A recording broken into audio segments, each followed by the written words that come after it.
In this video, I'm going to show you how to remove saved login info on Facebook.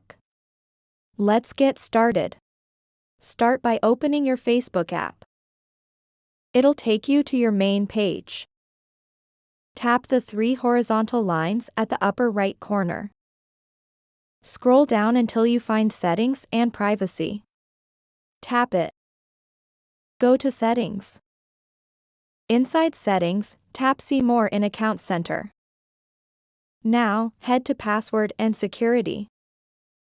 In the first section Login and Recovery, you'll see Saved Login. Tap it. Since you want to remove saved logins, tap Facebook Account.